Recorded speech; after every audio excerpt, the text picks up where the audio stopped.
she was married to a fellow named Rodney Crowell. I was friends with Rodney back in the 70s in Los Angeles, and we worked together, and that friendship led to friendship with Roseanne, and subsequently I got to meet Johnny and June and everybody, all of Roseanne's sisters and her mom Vivian, and just an amazingly delightful family, beautiful family. And Roseanne called me at some point and said, any chance you could come down and help do what they're doing? And I said, yeah, because I love what they're doing, not only with the house, that's a beautiful thing, that's very well deserved, but they're taking the opportunity to do good work for the education of young people. And I think that anytime you have the opportunity to empower a young person to get an education, then that's time well spent. That's the greatest power you can give somebody is an education. Mm. Amen. That's right. If there are no more questions, I'd like to go eat. Go for it. Yes, sir. Hey, Vince, when I interviewed you about Bakersfield last month, you talked about this event a little bit and just talked about, being around Johnny Cash and the aura around him. And your quote was, sometimes, people are better than you for a reason. What was it like just being around Johnny Cash? Well, I think if you look at his history, he taught you what an open mind looked like. And that bore out with who he would have on his shows. And I think some people can get closed-minded and think that the only music that matters is the music that they make or the style of music that they make. And when you look back at the history of his show and see the different people, Clapton, you had Joni Mitchell, it just was like, it was staggering who you got to see. And that's just a tribute to a wise man that, anything good is good, and reach out. And what I think more than anything was the most taken with Johnny is how much he seemed to operate from a point of fairness, which was remarkable. And a lot of times I think you see people achieve and forget, maybe where they came from, and you never saw that with him. Great mentor. Mm-hmm.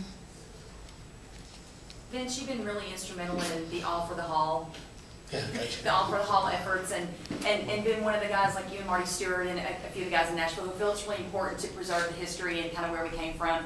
Why do you think it's so important for them to tackle this project and preserve Johnny's home in this way for people to come and see it and kind of see where he came from? Well, he's a great piece of Americana, a huge piece of Americana. That iconic of a persona doesn't happen very often in a lifetime, and like somebody said earlier, he was asking me about, there are people that are just better than you, and that's great. That's the way it should be. That's why you're going to learn something, because somebody knows more than you do and they can teach you.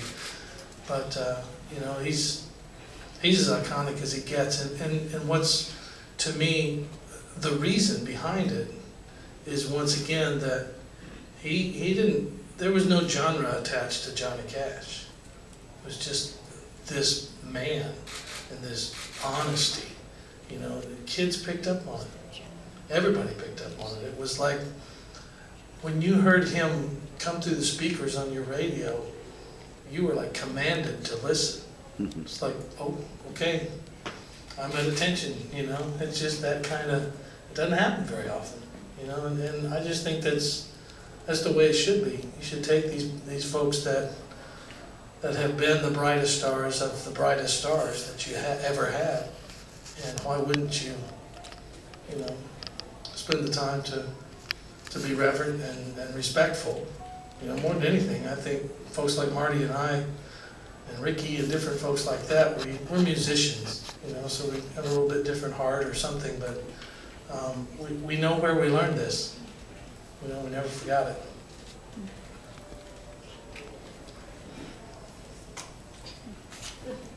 Any other questions? Yes, How ma'am? was your show last night? Let's see.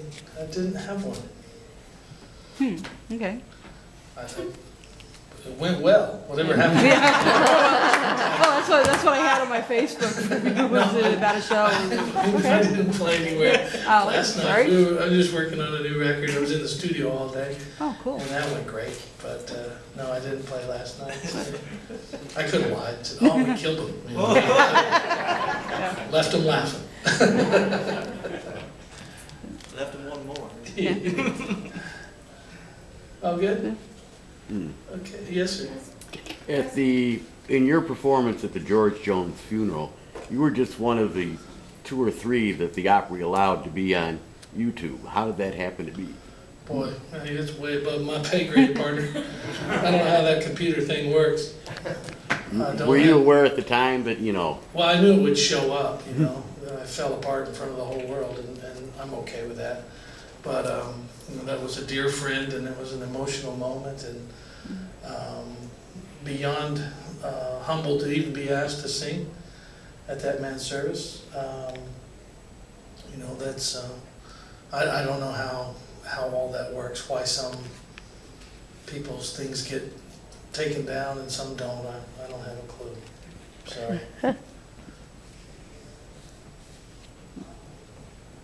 Anyone else? I just wondered if you guys would pose for a picture. Sure. Sure.